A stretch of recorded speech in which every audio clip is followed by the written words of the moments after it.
Та бүхний ямар гэрээ та бүхэн энэ видеоны гарчгийг анзаарсан байх. Би өнөөдөр хужаа гэсэн үгийн талаар ярмаар байна. Би өөрөө ч олон удаа хужаа минь зайлаарай ч гэдэг юм уу тиймэрхүү комент одоо тий энэ хужаа мужаа энэ гэсэн тиймэрхүү үг сонсож байсан.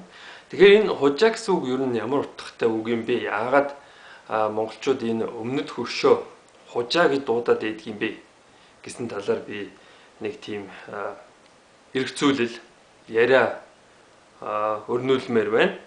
Гэхдээ энэ талаар ярихаасаа өмнө би нэгэн зүйл юмны талаар ярмаар байна. Хэмрийн дарцаг. Монгол хүн одоо шинэ жил болох гэж байна шүү дээ. Монгол хүн одоо жишээ нь эх ондоо хиймэртэй байхыг өрөөгөөд нэг иймэрхүү хиймрийн дарцаг өлөгдөг тийм одоо уламжлал одоо үүсээд одоо удаж байна. Энэ ч одоо их олон улсын одоо жишээ нь эртний соёлд байдаг нэг тийм нарийнхан туудсан юм хүм шивнээд одоо жишээ нь модноос уйдсан байдаг. Тэрний одоо жишээ нь жоохон хөгжсөн хувилбар нь бол хиймрийн дарцаг юм аа. Тэгээд зарим хүмүүсийн хэлж байгаагаар болохоор хиймрийн дарцаг бол мэдээж одоо энэ хятад төвдийн одоо жишээ нь хятадын нэг тийм хятад энтгэх төвдийн юм гаралтай одоо жишээ нь шарын шашны юм шүү дээ. Энийг одоо жишээ монголчлон гэж одоо юу яриад байна вэ гэж тиймэрхүү юм ярьж байна. Гэтэл чинь би энийг бас монголчлмоор байна. Би тэгээд хиймэртэй монгол хүн гэж одоо жишээ нь хэлэгдэх тийм сонирхолтой. Өөрөөр хэлбэл англи хэлээр horse power морины хүч одоо надад байдаг юм аа. Би хиймэртэй монгол хүн. Тэгээд одоо жишээ нь би хиймрээс эргээхийн тулд уул овонд хандах уу, ламд хандах уу, бөөд хандах уу гэсэн тиймэрхүү одоо сонголтуудтай тулгарч байгаа. Тэгээд одоо юу одоо жишээ нь би одоо жишээ нь тавьж дахиж шүтгэл одоо би хиймэртэй байх юм бэ гэж би бас бодлоо. Тэгээд хиймрийн дарцгийг монголчлох юм бол 5 хушуу малаа тавьд юм уу? Гэтэл чинь 5 хушуу малны одоо жишээ нь цус нулимсаар бид нэр одоо жишээ нь амьдарцгаадаг. Үүнээс гадна бид нар маш хэмжээний дахиа гахааг одоо жишээ нь ядалдаг. Тэгэхээр зөвхөн 5 хушуу мал гэчээд дахиа гахааг оруулахгүй байхын ч одоо хаашаа тэгээд өшөөс цаатангууд гэж байна. Тэр цаа бугыг бас оруулах хэрэгтэй болов уу гэж бодлоо. Бидний одоо жишээ нь мал хиймэртэй үйл бид нэр өөрсдөө ч бас хиймэртэй баймаар ч юм шиг.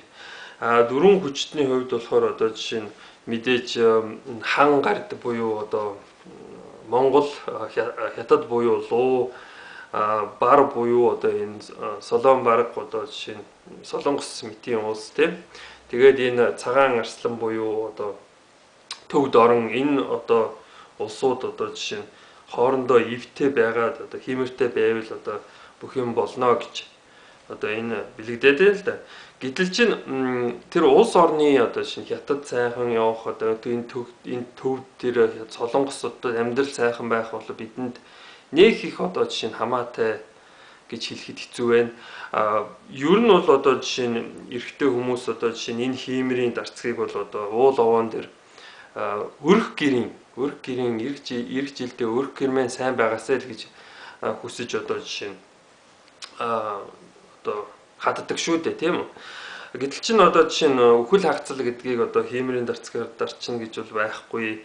Одоо тэр тахал махал энэ тэр одоо жишээ нь хол бай гэсэн энэ бүх юм нь бол одоо жишээ нь нэг л дутууд олимог юм шиг санагддаг. Тэгээд энэ 8 дахил нь одоо жишээ нь энд Монголд байдгүй зүйл ч юм уу хүн одоо хаанаас одоо тийм далайн хясаа болоод одоо бурхандаа өрг гэх юм блэ энэ олон одоо жишээ нь эдээ будаач одоо Монголд байдгүй ч юм уу тиймэрхүү юмнуудыг энд тавьсан байдгийн байна. Тэгээд өшөө бас энэ хятадын бомбын шашны ичин хорлоо гэд хүрдийг одоо яагаад ч юм энэ одоо буддистууд маань одоо жишээ бомбын шашны хүрдийг аваад ашигласан байдгийн байна.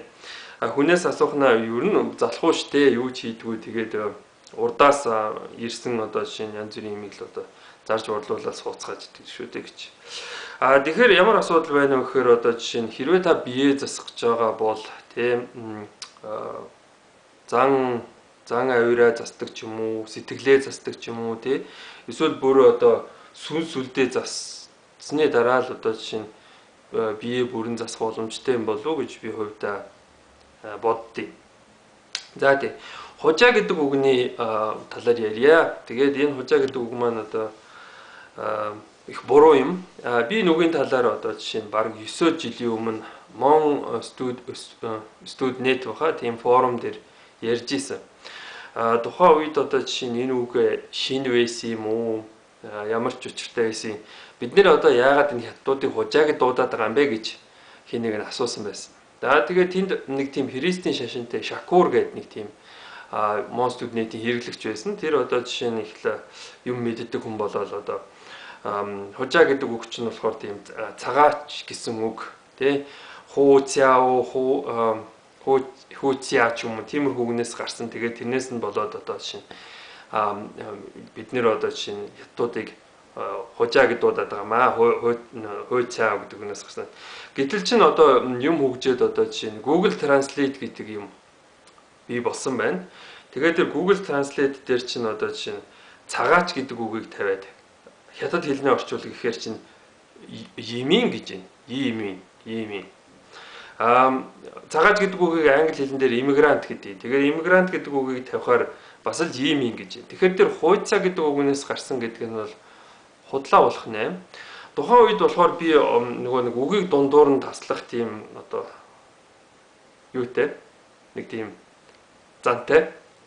Тэгээд хуу гэдэг нь болохоор эртний одоо чинь Монголын өг дээдсийн хуу гэдэг юм аа. Тэгээд зүүн хуу, баруун хууч гэдэг юм уу тийм хуу үндэстэн гэж байсан.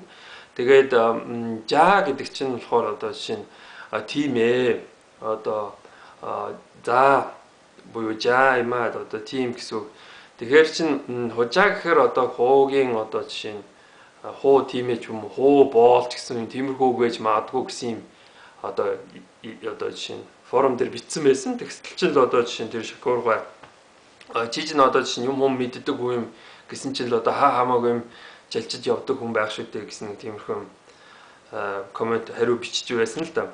Тэгээд олон жил өнгөрчээ. Тэгээд хужаа гэдэг үг нь одоо жишээ нь ямар учиртай юм бэ гэхээр энэ их тийм ноотой байна. Яагаад ч Монгол хүн өмнөд хөршөө хужаа гэж нэрлэдэг болчихж.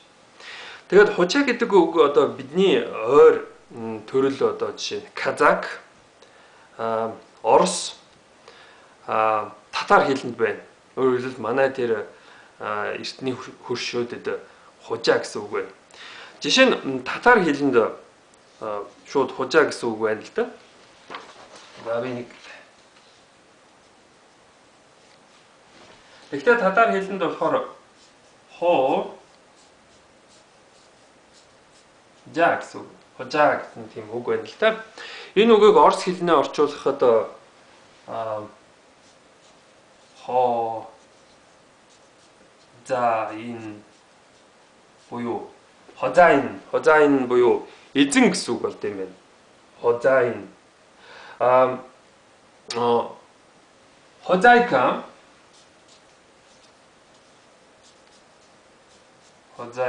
гэх юм бол одоо гэрийн эзэгтэй болдог.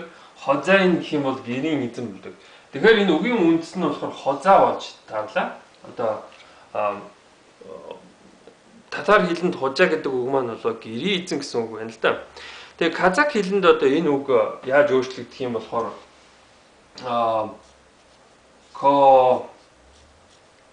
кожа болд юм байна. Кожа. Хэ үсгийг одоо жишээ нь юу гэдгийг К-гэр дуулдаг заримдаа энэ хасгууд. Жишээ нь хаан гэдэг үгийг каан болгодог. Хүн гэдэг үгийг күн болгоно, тий? Хэг К-гэр дуулдаг. Тэгэхээр хужаа гэдэг үг маань одоо жишээ нь эзэн гэсэн утгатай үг болж хуурчл байна л да. Тэгээд монголчууд яагаад ч юмдээ одоо жишээ нь өмнөд хөршийнхөө хүмүүсийг хужаа гэж дуудаад эзэн гэж дуудаад байдаг. Тэгэхээр чин ингэж одоо жишээ нь дуудаж байгаа одоо жишээ нь цагт монголчууд одоо жишээ нь сайн явах нь юу л бол өөрөөр хэлбэл бид тэднийг гэрийн эзэнтэй гэж дуудаж байна шүү дээ. Тэгээд бүр одоо жишээ нь химийнхаа давцган дээр тэдний бомбын шашны хүрдийг аваачаад тавьчдсан байх. Тэгээд энэ ичин хорлоо буюу одоо энэ хятад улс одоо жишээ нь мандтугай гэсэн маягаар ч юм. Зарим хүн ярьдаг л да хятад улс буюу хятад улс Орос улс сайн явал монголч улс сайн явна гэж ярьдаг. Гэхдээ бид нэр бас одоо тусгаар үндэстэн гэдэг утгаараа одоо чинь хувь хүний эрх ашиг гэж байдаг байлгүй дээ. Тийм учраас бид нэр өөрсдийнхөө төлөө одоо жишээ нь салхинд энэ одоо жишээ нь Тэнгэр бурхнаас одоо жишээ нь тийм химэртэй явуулаач бид нарыг одоо сайн явуулаач гэж гуйж явах нь одоо зөв юм а гэж би хувьдаа үздэг. За тий үгийг одоо жишээ нь янз бүрээр одоо жишээ нь би тэр хувааж үзэх их дуртай. Тэгээд одоо жишээ нь би одоо жишээ нь зарим нэг үгийг харахнаа монгол хэл одоо жишээ нь арайч нэг одоо жишээ нь алдагдчихаагүй байна гэж би үздэг. Жишээ нь анхаарал тавьсанд баярлалаа. Би видеог одоо зогсоохгүй.